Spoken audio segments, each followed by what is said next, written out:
About 3 years ago, I was in Virginia visiting family over summer. We were right outside the DC area and staying in a two-story house near the freeway. On the other side of the freeway was a forest. So my mom, her boyfriend Eric, and I were all staying with Eric's parents. We had brought some night vision binoculars and decided that tonight was the perfect time to use them. So, after dinner, we gear up and head out. We pass under the freeway and head into the woods.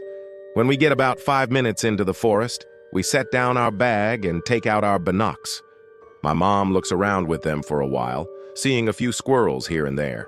She gets tired of them and passes them to me. I look around for a while, being careful not to look at the freeway for fear of being blinded. I spot something behind a tree about 50 feet to our left. I concentrate on it, trying to figure out what it is.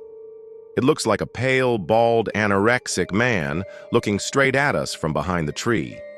I get a bit uneasy, but I'm hesitant to believe it's really there. I ask Eric to take a look, just in case. To my despair, he sees it too. He describes it much the same way I did. Now, Eric is a former amateur boxer, and I train MMA almost every day, but neither one of us wants to stick around with that thing. We start heading back to the house, crossing under the freeway. We take another look behind us as a car comes by.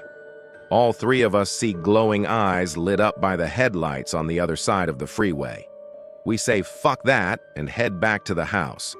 When we get back, Eric's parents are asleep, and my mom and Eric go upstairs to the guest room.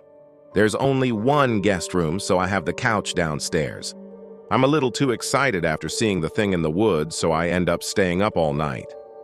Around 3 a.m., I'm watching TV and start hearing footsteps above me.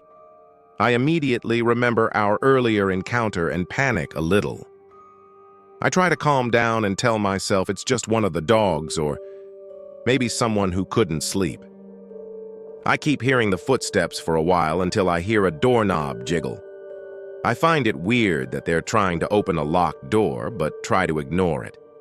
They stop, walk around for a few more minutes, and then it's quiet again. I stay up until the sun starts coming up and then pass out. My mom wakes me up and I remember the footsteps from the night before. I described what happened and ask if one of them got up at any time. She says no, and I think it must have been one of the dogs. That is, until she tells me the room above me is the office. No one was in the office and the door stays locked at night. My heart sinks as I piece it all together. I don't know if it was that thing for sure, but I think it was. I've done a lot of research since then, trying to figure out what that thing was that night. I found two creatures that seemed to match it.